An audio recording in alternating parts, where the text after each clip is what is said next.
Shalom a todos, bienvenidos al canal, soy Ahmed Najarwadi. En esta oportunidad quisiera que estuviéramos estudiando acerca de la guerra más grande que ha existido desde los inicios de la humanidad. Y en este tiempo, en el siglo XXI, nosotros podemos ver que sí tenemos una guerra que nosotros no vemos, ya que esta guerra se lleva a cabo desde mucho tiempo atrás, porque es una guerra invisible y en la cual hemos podido ver a través de las escrituras que hay una guerra entre la simiente de Yahweh y la simiente de la serpiente. Y simiente significa descendencia, semilla. De ahí viene la palabra seminal o semen, que significa semilla o descendencia. Y esa guerra, cuando Yahweh le dice a la serpiente, enemistad pondré entre ti y la mujer, y entre tu simiente y la simiente suya. Esta te herirá en la cabeza y tú le aplastarás el talón. En otras versiones dice el carcañán. Y esta guerra, que fue la sentencia divina de esta guerra abierta contra la descendencia de Satanás en los seres humanos y la descendencia de Yahshua en los seres humanos buenos. O sea, entre gente poseída por demonios y gente dirigida por Yahweh, pues esa simiente tenía una guerra desde el mismo Bereshit, desde el mismo Génesis hasta la culminación de Apocalipsis, cuando el mismo profeta Juan, en el capítulo 2:17, dice, entonces el dragón se llenó de ira contra la mujer. Ya en otras oportunidades nosotros estuvimos hablando que la mujer es un símbolo del pueblo de Yahweh y el dragón un símbolo de Satanás. Entonces el dragón Satanás se llenó de ira contra la mujer, contra el pueblo de Yahweh, y se fue a hacer guerra contra el remanente de ella, los cuales guardan los mandamientos de Yahweh y tienen la fe en Yahshua el Mashiach. O sea, hay una guerra a muerte. No te quepa la menor duda que existe una guerra terrible que se está efectuando diariamente en el corazón de todos los seres humanos. Y como hemos podido ver en lo que está sucediendo en este momento, que son fuerzas invisibles que actúan en las cosas visibles, porque te repito, esto es una guerra. ¿Quién es el que inspira la guerra? No es Satanás, o si es Satanás. Cuando una nación le declara la guerra a otra, ¿quién está hablando detrás de ese presidente, o detrás de ese rey, o detrás de ese gobernador? Es nada más y nada menos que el dragón. Porque el dragón, dice el profeta Isaías, que Satanás se deleita en la guerra. Isaías 14:16, refiriéndose a Satanás, dice, ¿no es este varón que hacía temblar la tierra y trastornaba los reinos? 17, que puso al mundo como un desierto, que asoló sus ciudades y que a sus presos nunca abrió la cárcel. Hasatán es el que produce la guerra. Pero la guerra entre la descendencia de la mujer, o sea, el pueblo de Yahweh, y la guerra de la descendencia de la serpiente, que serían los hombres malos, sería un duelo a muerte. No podrían convivir porque por la naturaleza de cada uno representan dos reinos espirituales completamente en pugna. Para que la simiente Kadosh pudiese subsistir, Yahweh iba a procurar mantener separadas esas dos simientes. De lo contrario, la simiente verdadera no iba a poder guardar su identidad, y este mundo que la había sometido completamente al mundo, al príncipe usurpador, el cual es Hasatán. Y en ese duelo a muerte, entre las dos simientes, vencería la simiente de la mujer. Una vez que le diste un golpe mortal a la serpiente en la cabeza, de acuerdo a Génesis 3:15, las puertas del Seol, de la muerte, no prevalecerían ante el pueblo de Yahweh, según Mateo 16:18. Como decía el profeta Yohanan en Apocalipsis 2:17, que el dragón no triunfaría en la guerra en la cual él le ha hecho al remanente de la mujer, la cual son los que guardan los mandamientos de Yahweh y tienen la fe en Yahshua el Mashiach.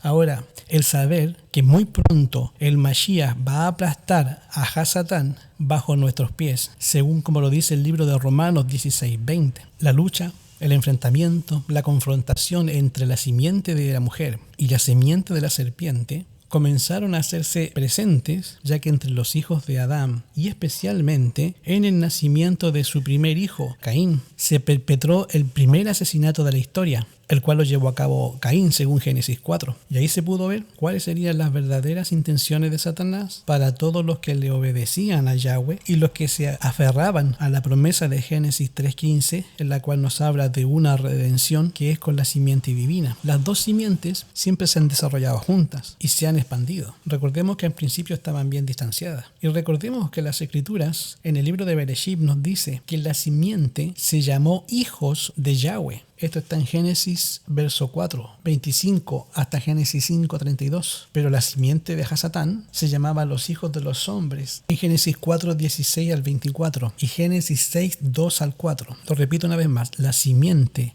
de la mujer, o sea, del pueblo de Yahweh, se llamaría los hijos de Yahweh en Génesis, comenzando en el capítulo 25 y terminando en el capítulo 5 con el versículo 32. Pero la descendencia del dragón, la Biblia lo bautizó con el nombre de los hijos de los hombres desde Génesis 4 del 16 al 24 y Génesis 6 del 2 al 4.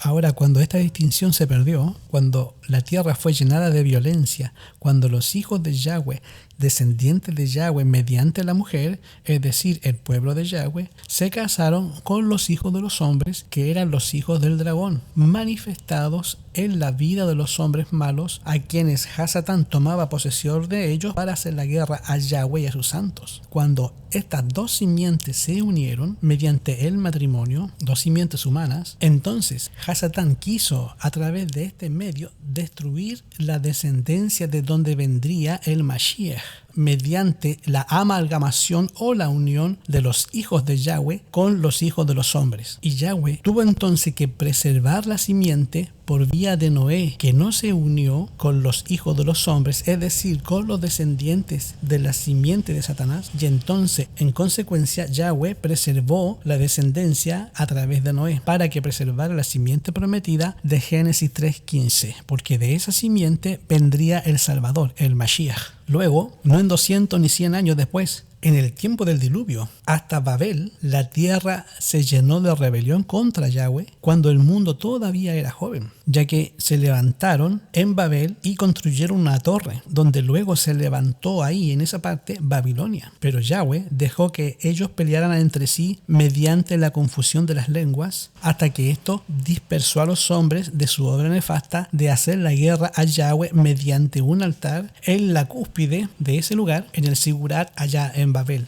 En ese tiempo se fundó Mesopotamia, en la tierra de Sinar, y en ese lugar era donde el dragón Hasatán iba a hacer su posición manifiesta a través de un poder político que ya nosotros lo conocemos como Babilonia.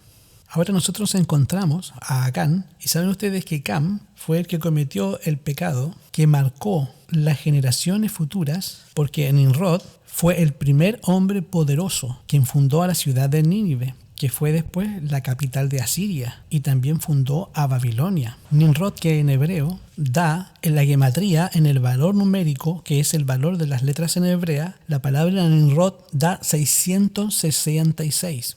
Este fue el primer cazador contra Yahweh que la escritura lo menciona humanamente. Y Nimrod fundó a Nínive, capital de Asiria, y a Babilonia. Estos reinos fueron fundados por la fuerza, según los dice Génesis 10 del 8 al 11. Y mediante estos reinos, el de Asiria y el de Babilonia, Hasatán iba a tratar de destruir las descendencias santas de la cual vendría el Mashiach. Satanás le haría la guerra mediante estas dos naciones belicosas y perversas llamadas Asiria y Babilonia, para destruir la descendencia del pueblo de Yahweh, del cual vendría la simiente prometida, la cual nosotros conocemos como Yahshua el Mashiach, con su muerte y asegurando la destrucción de la serpiente antigua llamada Diablo y Hasatán. Ahora, es bueno destacar que los tres hijos de Noé, hubo uno que fue la descendencia del pueblo de Yahweh, que fue Sem o los semitas. De ahí viene la simiente de Yahweh, y Can y Jafet, la simiente de Hasatán. Porque 100 años después del diluvio fue que el hombre se rebeló en crear una torre de Babel.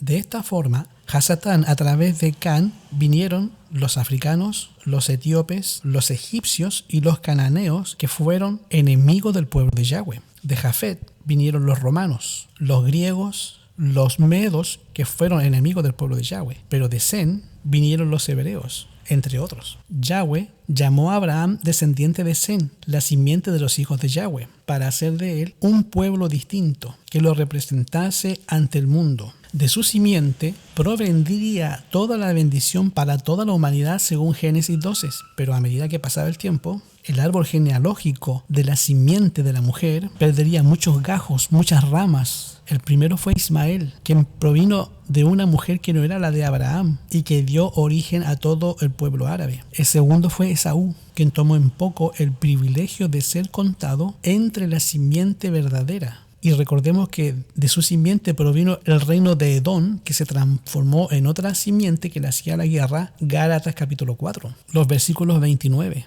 Abraham tuvo 2 hijos, Ismael, Isaac, y el hijo de Abraham, por medio de la egipcia Agar, llamado Ismael, perseguía al que había nacido según el Ruach HaKodesh. Y fue una guerra que Yahweh le dijo: saca a esta mujer con tu hijo porque no van a heredar con mi hijo. Hubo un momento en que Hasatán intentó mezclar la simiente de Abraham con otra simiente para impedir que se cumpliese el plan de Yahweh de formar un pueblo distinto del mundo, como lo dice Bereshit 34. Génesis 34, especialmente el verso 16. Ahora, los hijos de Jacob, la mancha moral que se efectuó contra Dina su hermana, llevó a toda la familia al borde de la aniquilación. Pero intervino Yahweh ante la consagración de todos cuando puso miedo en las ciudades de alrededor para que no fueran destruidas la familia de Jacob, según Génesis capítulos 34 y 35. De esta misma forma, volvió a intervenir Yahweh siglos después, cuando su pueblo se consagró totalmente, y nos dice que Yahweh puso terror entre los pueblos vecinos del reino de Judá para que no tocasen a su pueblo, como lo dice Segunda de Crónicas 17:10. Y esta táctica de la guerra, que iba a consistir por parte de Hasatán en inducir la simiente de Yahweh a pecar y atraerla con seducciones sexuales aberrantes, idolátricas, hacia la simiente del mundo sobre la que él gobernaba. Sabía que Yahweh es justo y que él no iba a bendecir la corrupción y la desobediencia a los mandamientos de Yahweh. Al retirar Yahweh su mano de protección de su pueblo, Satanás esperaba incitar a todas las naciones enemigas para que destruyeran al pueblo de Yahweh. Ahora, mientras el pueblo de Yahweh estuviese unido a él, ninguna nación, ningún poder terrenal, ninguna enfermedad, ningún poder demoníaco iba a poder hacerlo desaparecer del planeta. Y esto ha sucedido y ha aparecido claramente en toda la escritura. Recordemos que cuando Balac intentó lograr la maldición del pueblo de Yahweh, consiguió un profeta comerciante llamado Balaam y lo contrató. Pero cuando intentó maldecir, el mismo profeta comerciante dijo: no he notado maldad en Jacob, ni he visto perversidad en Israel. Yahweh Elohim está con él, y hay un júbilo de rey en él. Tiene fuerzas como búfalo. Contra Jacob no hay agüero, ni adivinación contra Israel. Ahora será dicho de Jacob y de Israel lo que ha hecho Yahweh. El pueblo se levantará como una leona, como león se va a erguir, no se echará hasta que coma la presa y beba la sangre de los muertos. Números 23 del 21 al 24. Para este entonces, el pueblo de Yahweh poseía un ejército y contaba con leyes que le permitía trabajar como nación. Y es muy notable ver en estos personajes, en estos pasajes, que pelearía con simientes enemigas contra estas naciones que querían destruir al pueblo de Yahweh. Y el éxito consistió en obedecer a Yahweh y cuidarse también de que nuestro Elohim viviente estuviera con ellos. De lo contrario, ellos hubieran sido abatidos por sus enemigos, como lo dice el libro de Números 14, 39 al 45. Ellos debían de sostener los brazos del jefe escogido por Yahweh, como lo dice Éxodo 17, 11 al 12. Antes de que entendiesen todas estas cosas, Yahweh vio necesario evitar que fuesen directo a Canaán hasta que no recibiesen las leyes divinas y entrasen en un convenio con Yahweh. Ellos no iban a poder ejercer una fe directa en él y tampoco se acobardarían cuando se encontraran con los enemigos más poderosos como los filisteos, como lo dice Éxodo 13, 17. Ahora, para evitar confundirse entre las demás simientes, los descendientes de Jacob debieron de conservar su árbol genealógico, como lo dice el libro de Números del 1 al 4 y también el Pasuk, el verso 26. Y esto implica separarse del resto del mundo, así como la identidad conservarla. Los paganos que quisieron formar parte de este árbol genealógico debían de renunciar a la descendencia de su propio pueblo y pasar a formar parte de una nueva descendencia, y debían de ser asimilados al verdadero árbol genealógico que provenía de Abraham y bien definidamente definida en las 12 tribus de Israel o los 12 hijos de Jacob. Y esto se ha visto claramente en la historia de Ruth, la moabita, quien dijo a su suegra: tu pueblo será mi pueblo y tu Elohim será mi Elohim. Ruth 1:16. Ella no sabía que su visión espiritual la iba a transformar en la madre del hijo de Yahweh, según el registro genealógico, como ya había ocurrido con su suegra, quien reconoció con su suegra que el Elohim del cielo estaba con ese pueblo y decidió formar parte de él, según como lo dice Mateo 1:5. Y Josué capítulo 2. Ahora, algo semejante ha ocurrido en el sentido inverso. Cuando la rebelión cundía entre el pueblo de Yahweh, que se suscitaba entre algunas familias, eran muertos y algunas familias quedaban cortadas en descendencia. Los cuerpos no eran entregados a su pueblo, una expresión de la cual significaba panteón de Israel, y de ahí que, exceptuando a Josué y a Caleb, los pueblos de los demás, de los que habían salido al desierto y que habían visto todas las señales de Yahweh. Recordemos que también cuando el faraón cayó contra este pueblo y el Padre dividió el mar y pasaron por tierra seca, y luego nos dice la Escritura que el mar se traga al ejército más poderoso de ese tiempo. No como está en la película, que en la película aparece el faraón arriba, pero la Escritura nos dice que el faraón se ahogó con todo y su ejército. El faraón nunca regresó al reino como aparece en la película Los 10 Mandamientos. Si tú la lees, dice el salmista David que faraón se ahogó con sus tropas. Ahora, los rebeldes que le hicieron la vida imposible a Moshe, que esa conducta lo privó de entrar a la tierra prometida, porque el pueblo instigaba a Moshe y lo quería matar por el simple hecho de que Caleb trajo información que la tierra que fueron a espiar era buena y que la podían tomar. Y de los 2 espías, 10 hablaron mal en contra de esta tierra que Yahweh había prometido y pusieron excusas y valladares al asunto. Y por este simple hecho que Moisés escogió la declaración de José y Caleb, de los 2 espías, los únicos que hablaron en forma muy favorable de tomar la tierra prometida en el nombre de Yahweh, por ese hecho de Moisés identificarse con ellos, fue suficiente para que 2 millones de judíos en el desierto intentaran matar a Moshe, un hombre manso, santo, según el libro de Números capítulo 12 versículo 6. ¿Y sabe por qué a Moisés no lo mataron?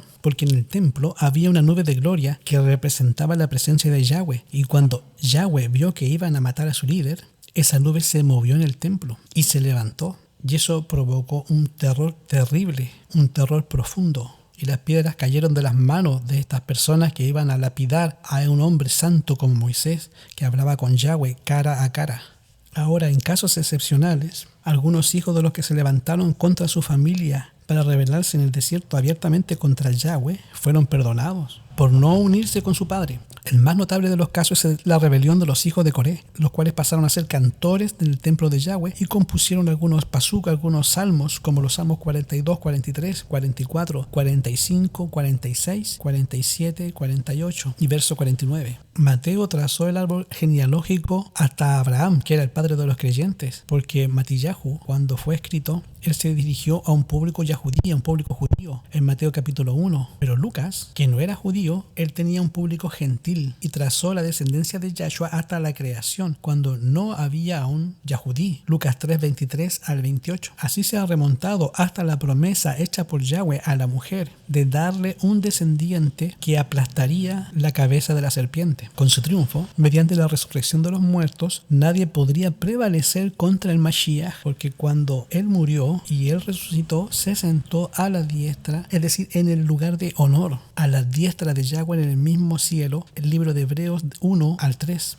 Ahora, en la confrontación del pueblo de Yahweh con los pueblos vecinos, podemos ver claramente la intención de los pueblos enemigos de intentar destruir la simiente de Yahweh. Entonces, ¿qué es lo que hace? Interviene para proteger a su pueblo y le advierte que se arrepienta de sus pecados y que clame por liberación. Desde el mismo principio hasta el fin, nosotros podemos encontrar al Mashiach viniendo para adquirir un pueblo para así, conforme a la promesa que hizo a los patriarcas, y esto lo hizo con guerra. Dice la Escritura, intentó jamás venir un Elohim, venir a tomar para sí una nación de en medio de otra, con pruebas, señales, milagros, guerras, como lo hizo contigo, Yahweh tu Elohim, en Egipto ante tus ojos? Deuteronomios 4:34 de Barín. Luego se expresa en Shemot, en Salmo, cuando dice: contra tu pueblo han consultado astuta y secretamente, han entrado al consejo contra sus enemigos, contra tus protegidos. Han dicho: venid, borrémoslos de entre las naciones y que no quede más memoria del nombre de Israel. Por esto han conspirado unidos contra ti y han consultado alianza. Dijeron: heredemos las moradas de Yahweh. Salmo 83, 2 al 5 y el verso 12. De esta misma forma, Hasatán ha intentado destruir la simiente de David para que quedase completamente mutilada y no se levantase ningún heredero al trono. Recordemos que la Escritura nos dice que David dijo: yo soy pacífico, pero apenas hablo, ellos buscan la guerra. Ya hace mucho que vivo entre los que aborrecen la paz. Salmos 120, 6 y 7. Por esto David tuvo que transformarse en guerrero, no porque quiso, sino que en razón de la necesidad. Bajo un contexto tal, nosotros debemos leer los salmos. En una oportunidad David hizo una tefilá, hizo una oración con esa gente que querían destruirlo, que querían destruir su dinastía, cuando dijo: su posterioridad sea talada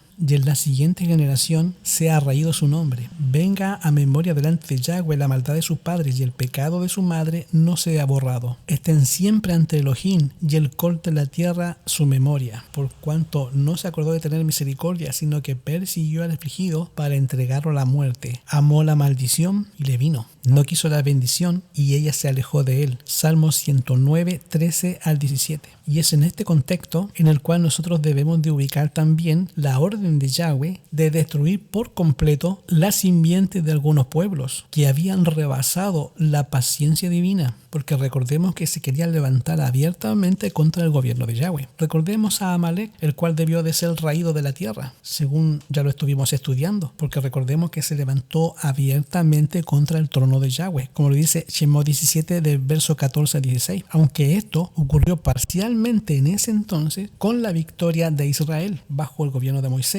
Todo esto se cumplió más decididamente en los tiempos de Saúl y Samuel, en 1 de Samuel capítulo 15. Estas guerras deben de ser entendidas y comprendidas bajo el contexto de dos simientes en pugna, una la de Yahweh y otra es la del dragón, ya que en el marco de los juicios divinos que se llevaron a cabo bajo esta simiente rebelde, recordemos que se previeron las consecuencias futuras y Yahweh ordenó cortar su simiente entera, destruyendo aún también a los niños, según Números 31:7 y Números 15 al 17, de no cumplir con la orden de aquel que puede leer en todo el presente, pasado y futuro. Tales descendencias en pugna se hubieran levantado en contra de la descendencia santa como un azote feroz. También les servirían de trampa, ya que los iba a arrastrar a sus dioses para apartarlos del Elohim viviente. Mezclarán ambas simientes al punto de despreciar la bendición de mantenerse separados del mundo como pueblo escogido. Recordemos que el remanente, representado por la tribu de Judá, quedó de la simiente verdadera cuando las 10 tribus del norte apostataron, según el libro Oseas 4:17, y fueron arrasadas por el reino de Asiria. Recordemos que Hasatán logró destruir primero las 10 tribus del pueblo de Yahweh, y esto fue por medio del reino de Asiria, en el año más o menos 722 antes del Mashiach. Ahora, ¿cómo hizo la serpiente? ¿Cómo hizo Hasatán? ¿O cómo hizo la simiente de la serpiente, que es representada por el reino de Asiria, para cortar la descendencia del reino de Samaria, que era la capital del reino del norte? Bueno, se nos dice que por apartarse de Yahweh y alejarse de su santuario, el Elohim viviente los cortó y arrojó de su presencia, entregándolos al reino más poderoso que los llevó en cautividad, donde ellos fueron asimilados por la gente de tales reinos. Ahora, en cuanto a su antigua morada de habitación, el rey de Asiria hizo traer a gente de Babilonia, de Cuta, de Aba, de Amad, de Safarbaín, y los puso en la ciudad de Samaria en lugar de los israelitas. Ahora,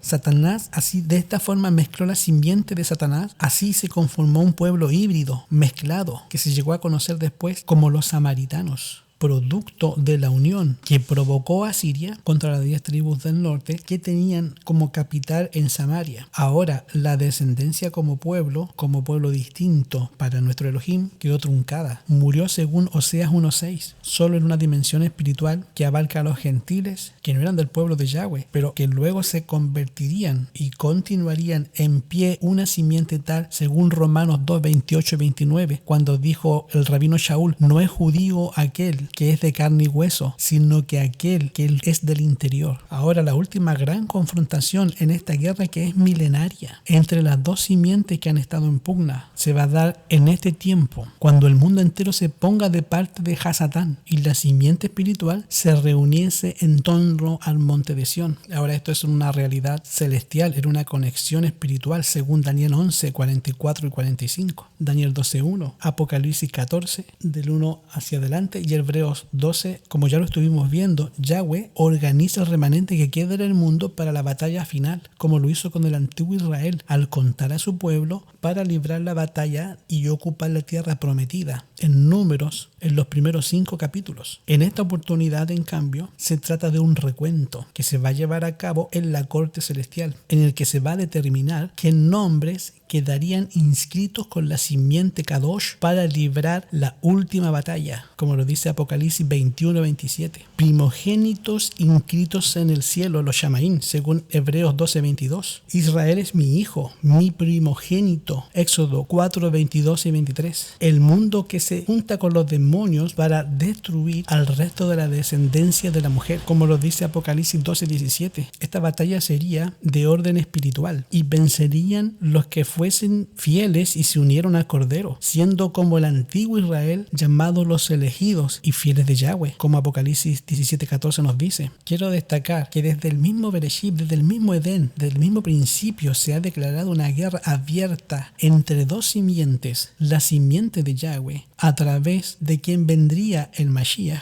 y la simiente de Hasatán, que eran los hombres perversos, quienes desdibujarían, quienes borrarían la imagen de Yahshua de la cara, del físico de los seres humanos. Y hoy día usted puede ver a gente caminando en las calles que tienen un físico, una apariencia como de un demonio. La historia de esta guerra, de principio a fin, en la historia, en las profecías, las podemos encontrar en la Torá. En ella podemos ver a Yahweh procurando unir, tratando de juntar a un pueblo en torno a sí, y al diablo tratando de desbandar y dispersar ese pueblo. Primero a través de la desobediencia y luego instigando a las naciones enemigas para que destruyesen al pueblo de Yahweh. Es a través de esta simiente en la cual Yahweh procura revelarse al mundo para que sepa que lo ama y que busca su salvación, como lo dice el libro de Romanos 9 del 4 al 5. Y es a través de estas naciones enemigas que Hasatán ha intentado destruirnos, para intentar que se conozca lo que es la guerra entre Satanás y Yahshua el Mashiach, y entre las simientes de ambas. Y es en este contexto que nosotros debemos de entender las palabras del Mashiach cuando dijo: el que no es conmigo, contra mí está, y el que conmigo no junta, dispersa. Matillahu 12:30. La línea de separación entre los que profesan ser hijos del Mashiach e hijos de Hasatán es imperceptible. Las personas que van a la iglesia aman lo que el mundo ama y están listos para unirse con ellos. Satanás tiene resuelto unirlos en un solo cuerpo,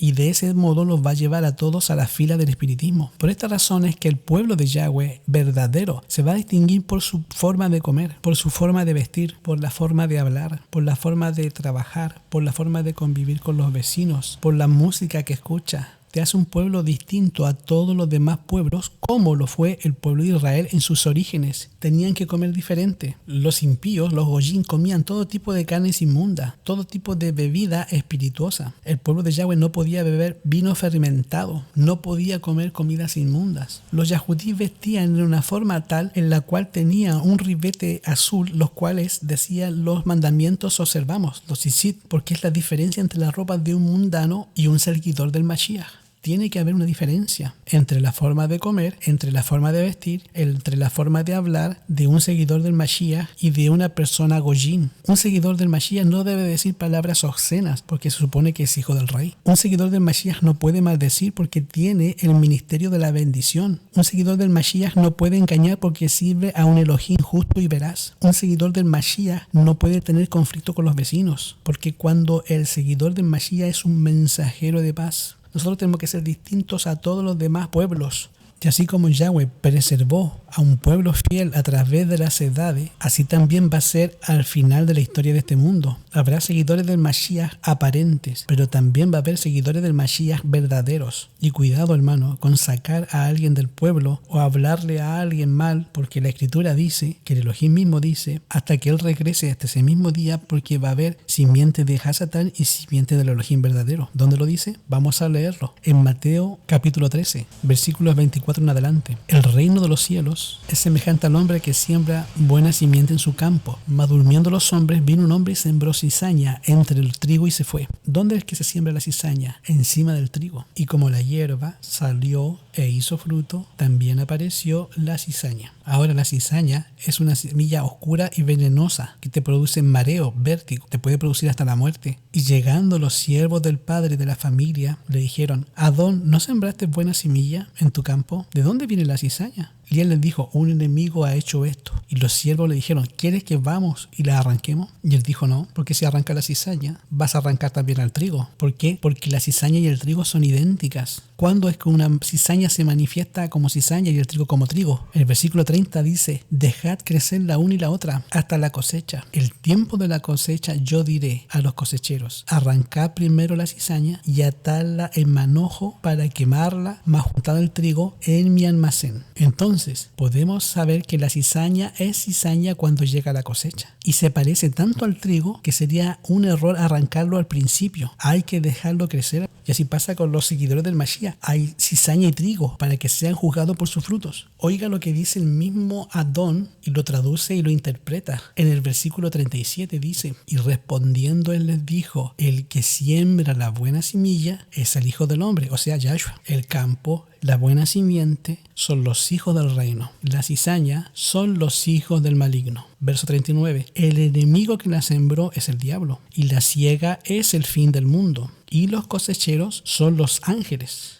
Si ustedes se dan cuenta, el diablo mete cizaña al pueblo de Yahweh. De manera como es arrancada la cizaña y quemada al fuego, así será en el fin de este siglo. Enviará el Hijo del Hombre a sus ángeles y juntarán de su reino todos los escándalos y todas las iniquidades. En griego es anomía, lo que violan los 10 mandamientos. Es decir, hay que esperar la cosecha, y la cosecha la producen los ángeles cuando Yahshua regrese. Por eso yo no puedo arrancar a hermanos del pueblo de Yahweh. Déjenlos que crezcan juntos hasta que venga la cosecha. Y yo mando a mis ángeles a cocer la cizaña y echarla al fuego, y a los buenos atarlos como trigo para ponerlos en mi almacén, en mi santuario. Recordemos que Satanás considera a los habitantes de este mundo como sus súbditos, y él ha obtenido el dominio de muchos seguidores del Mashiach ya que se profesan así. Pero entre ellos está el pequeño grupo que resiste esa supremacía. Si es por él, los pudiera borrar de la tierra, y así sería su triunfo completo. Así como él influyó en las naciones paganas para que destruyeran a Israel, pronto estará incitando a las potestades malignas de la tierra para destruir al pueblo de Yahweh. Querido hermano, si te ha gustado este audio estudio, por favor dale un like y suscríbete para estar hablando de este y de otros temas. Que Yahweh te dé